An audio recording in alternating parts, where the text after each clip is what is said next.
OP12's alt art leads and the secrets have all been revealed, and some amazing SRs. You can see them all back in the background right here. I'm so excited to show these to you. This is actually not the video we were going to do today. Today we were actually going to do a cool Rosinante video, but that's going to be scheduled for tomorrow, so subscribe and join the Discord down below to stay up to date for that video tomorrow. With OP12, I've already actually done a breakdown of all the cards we had before this. You can also go check that out, but I will say we just got the heaters revealed with the secrets, the alts, the SRs, and I'm actually excited. I started off with the set reveal kind of worried about it as a set because it didn't seem like it matched the OP11 power creep that we had, but I think it definitely has now with the new Kuzan getting an amazing SR. So many awesome, I mean, the yellow secret is actually insane. Let's just get straight into the cards and review them as we usually do. We are about to do a ton of spoilers, so if you don't want spoilers, make sure not to watch this video. I've already warned you and told you. We're gonna start with the secrets, then we're gonna get into the SRs, and then the alt leaders. We're gonna start with the Kuma and then the Bonnie secrets. I'm so excited to reveal these for you, but if you don't know the leader effects and what they do, you need to go check out our other video that we did on OP12 as a full deck list breakdown of all the leaders and all the cards revealed as of a week ago. So make sure to check that out first, and let's get into these cards. We're gonna start with Bartholomew Kuma, a 6 cost 7k power Revo Army 7 Warlords plus 1000 counter. This is a 6/7 secret with counter, which is crazy. On play, you may trash one card from your hand. Oh my gosh. Add the top card of your deck to your life. That's insane. It's not leader locked. There's no ability locked on that. You just get to add a life, just get to gain a life for 6 Dawn. Is crazy. Then this character gains +2 costs until the end of your opponent's turn, so it's a 6 cost usually, and now you cannot use Gravity Blade if I play this on curve. This card is so strong. And then you add the secondary effect. During opponent's turn, when KO'd, add the top card of your deck to your life pile. It's a Kiki Nojo, but better, and tell me this alt does not look like a freaking banger. This thing looks so good, and when we look, actually, that's not even an alt art. That's literally just the regular Kuma. This thing looks so cool. I thought it was an alt art. Actually thought this was an alt art. That thing looks so good. I'm so excited for this set. Let's pull it up just so you can see a little better. A 6/7 Kuma. Kuma needs more love, and that the secrets are both Bonnie and Kuma means a lot if you actually watch the anime. So good flavor there for us actual watchers. If you don't watch, that's okay though. We still enjoy you as a player. Jewelry Bonnie, this is a secret, 5 cost, 6k power, 1k counter, similar to the 5/6 Yamato in that kind of stat line for a secret. This is the second secret that's a 5 cost, 6k. The only other one is that Yamato. Now it is a blocker. It is on play. If you have 8 or more rested cards, draw 2, trash 1, which is okay. Filter's good in the game, especially having it in green is very unheard of. So this is going to be really good for consistency, possibly for Bonnie and maybe other decks. And then set one of your Dawn as active after it's on play. So being a 5/6 blocker, obviously 5/6 blockers are very strong in the card game, but I think this is going to do better in other decks than it will Bonnie, because I don't really know a meta relevant place where you would play down this Bonnie on curve and feel good, because if you play this on 5, you only have your rested leader and your 5 rested Dawn. Now that's just not going to have your 8 rested Dawn that you were looking for, and so we would have to play this later in the game when we're looking at playing like a Hody Jones, a Eustace Captain Kidd, a 10-drop Dofi. So I don't feel like this is going to be a meta relevant card in Bonnie. I actually think the strongest deck for this right now is going to be Yellow Green Law, just because it has that 5 cost threshold. Draw 2, trash 1 in a deck that draws a ton of cards. Law is going to be very good for consistency, and setting an extra Dawn active as you already can spit out Cavendish very easily from your life. I think this card is going to do wonders in that deck, so I would definitely pay attention to this. You can also play it for 5, put the 1 active Dawn on your leader, and then play something out of your life if you are set up properly and bounce another character back. So I'm super excited for this card in Yellow Green Law specifically, not so much Bonnie if I'm being honest with you guys. And now we get into the SRs. Nico Robin, a 6 cost 7k, 0 counter Straw Hat Crew type character. Now this card is actually wild. If your leader is Koala or Monkey D. Luffy, this card gains blocker and +3 cost. That is just a static effect, so that happens at any time. It can be negated from your opponent's effects if you are going against the Marshall D. Teach, but in any other spot, if your leader is one of those, this is a 6/7 blocker, similar to the Basil Hawkins. And then on play, you may trash 1 card from your hand. If your opponent has 5 or more cards in their hand, your opponent must trash 2 cards from their hand. That is insane hand rip right there for a 6/7 blocker, because you will be playing this in Koala every time, especially knowing that it's going to be a 9-cost character going towards your 8-cost threshold you're looking for. Just ripping 2 cards from hand is already insane, but it is not firmly leader locked. That secondary effect is able to be used in any black deck in the card game, so you're going to see this card specifically in Gecko Moria hand rip decks, Black Yellow Linlin hand rip decks, and a bunch of other decks that are going to be testing the hand rip strategy, just taking your opponent's resources rather than KOing their board. I think this is going to be a fun way to play black rather than having them remove my whole board every single time. Now we get into Reiju. This is another SR here, 4-cost 5k, Vinsmoke, Germa 66, and it has a 1k counter, so you're already thinking about playing this in Reiju. If your trash contains 4 or more events, this character gains plus 2,000 power and 5 cost, and it's a blocker. So it would be a 7k blocker on, obviously, at any point, because that is another static effect that is available at any time your trash contains 4 or more events. Now, if you do put events back into your deck, you do lose this effect, so just keep that in mind as you play. In case there's some reason in some new deck that this doesn't really work, I don't think this really is a good card, if I'm honest with you guys. I'd much rather play a draw 2 than this Reiju 100% of the time. It is nice to possibly get a blocker, but in Reiju, how many events are we really playing? We may play 3000 Worlds, Gravity Blade, Red Rock, or any of those. You're only running 2, and if you're running 2, you're not running any of the other cards. You may play the 1-cost Searcher, but now you have the new Sanji, so it doesn't make sense to play that, and so I'm a little confused on this card, honestly. It does look good. Obviously, it's Reiju, it's waifu bait right there, so for you waifu lovers, that's going to be a great card for you. For me as a player, I'm not really feeling it. Now we get into one of the most busted cards that we've had revealed so far, Monkey D. Garp, an 8-cost, 8,000 power, Navy type character. Now this will be played in your blue Kuzan deck 100% of the time, but also almost any other blue deck could technically play this card. You may trash 1 card from your hand, so that's going to hit our leader effect, where we get to draw that card back from the top of our deck. So we get rid of something we don't want to draw something else. Play from your hand up to 1 blue Navy type character with a power of 8,000 or less other than Monkey D. Garp. Now if you could play another Garp, that would be crazy, because then you're just playing Garp after Garp after Garp after Garp, and then you have 4 8Ks on the body. Not possible. But what you can do is play a lot of other amazing cards that we're about to get into.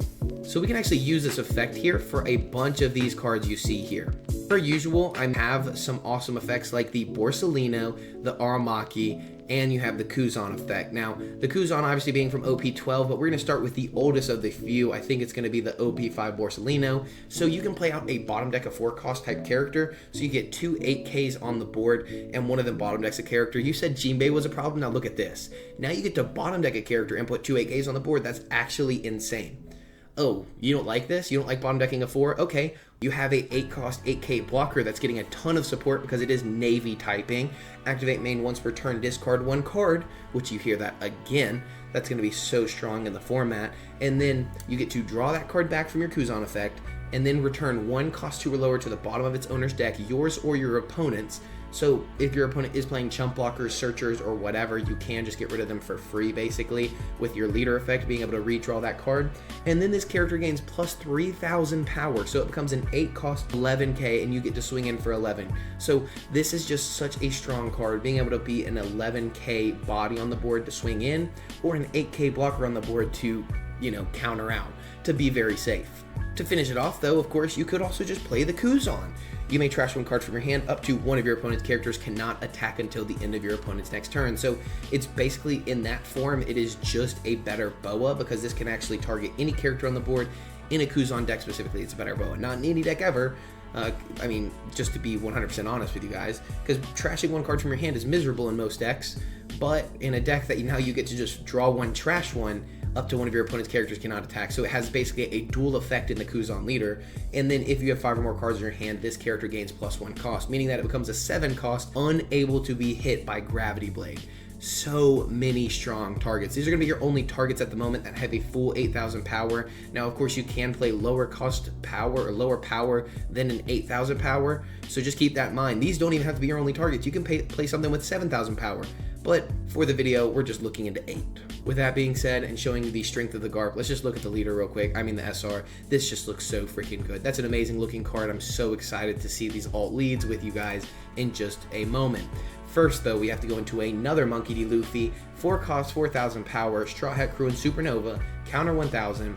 If you have 2 or more attached Dawn. Now, just keep this in mind. It says if you have 2 or more attached Dawn cards. It doesn't specify on this character, so I just did not realize that. I did a little run through of all these cards a little bit, other than a few, and I did not realize it said 2 or more attached Dawn cards. It does not specifically say on this character. I don't know if that's right or wrong, but just keep that in mind, that that may be something that puts it a little higher than I originally thought as a card itself. Now, on play, you may reveal 2 event cards from your hand, play up to 1 red character with 3,000 power or less from your hand, then give up to 1 of your leader or characters 1 rested Dawn. So it's basically a 4/6 if you do that 1 rested Dawn. We only need 1 other rested Dawn to do the other effects. This is kind of strong, actually. Like, the passive effect is very good, having 2 or more attached Dawn cards. If that's really how it works, this might actually be a good card. This might actually be a good card. Now, the leader itself, just not being able to play 5 cost or higher characters, is miserable. I don't think this puts Rayleigh over the top. I don't think it does anything like that, but I will say this Luffy looks good, and sometimes that's the most important thing for Luffy cards, because no matter what, they will be worth something. So really cool stuff right there. Let's go on to the next card. And this is going to be one of the biggest reveals from the whole set, and then we'll get into the alt leaders right here. This is actually an insane card. It's Draco Mihawk, 8 costs, 8,000 power, Muggy Kingdom, 7 warlords. None of that matters. What matters is it's an 8 cost 8k blocker, so we've seen support for Aramaki, we now see support for Draco Mihawk, we just saw the Katakuri from OP11. There's a ton of amazing 8 cost 8k blockers, but none of them may have an ability this strong. On play, set up to 4 Dawn as active. 4 Dawn as active. Then you may not play characters with an original cost of 7 or more for the rest of this turn. Now, the reason it specifically says 7 is because if you play this on 10, you will still have 6 active Dawn.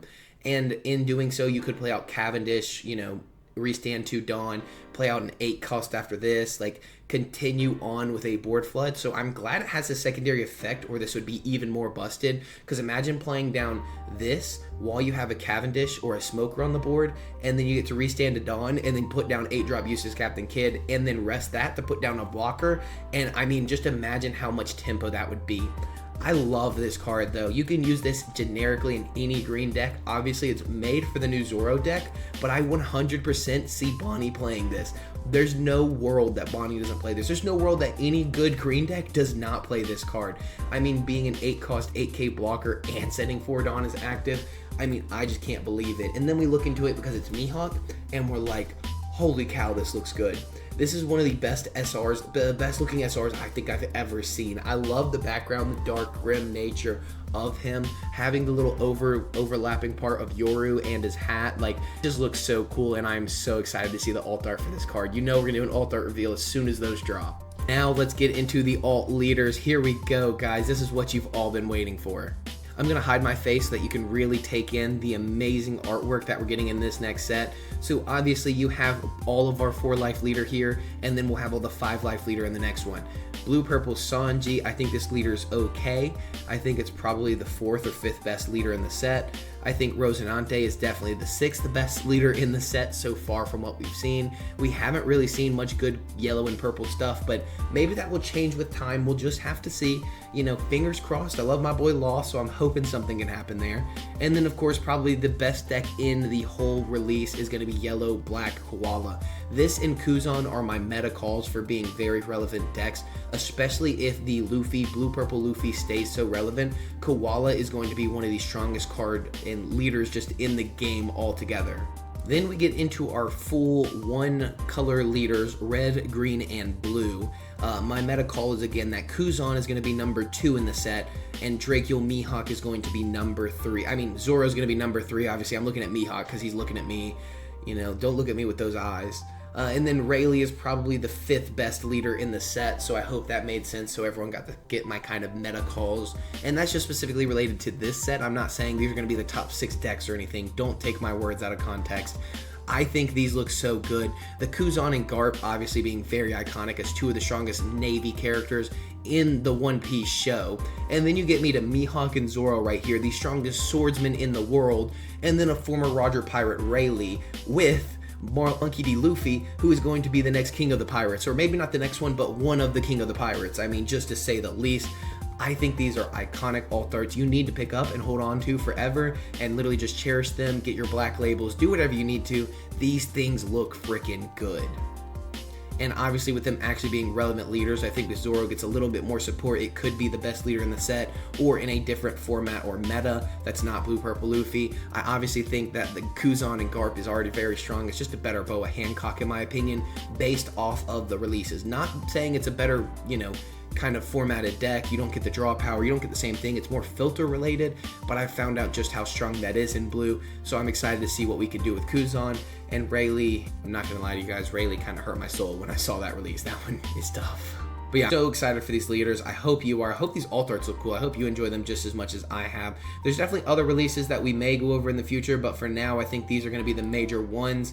I think Blue Purple Sanji is going to be the 4th best, and then obviously, like I said, Rosinante is the worst, and Koala is going to be up there 1st or 2nd. So I just love these. I love Nico Robin with Koala. That looks so good because it's Nico Robin, and you know how I am for Nico Robin. I mean, let's just be real, boys. If you're not going for Nico Robin, I don't know what you're doing. That's going to be it for this video and the reveal today. Like, subscribe, check out that other video I told you about. I hope you're as excited for OP12 as I am, because as soon as it drops on the sim, you know we're going to be playing the crap out of it. So OP11 is just around the corner. EVO2 is even closer. We have so many deck profiles to get into. I hope you enjoy. I'll see you in the next one. Peace.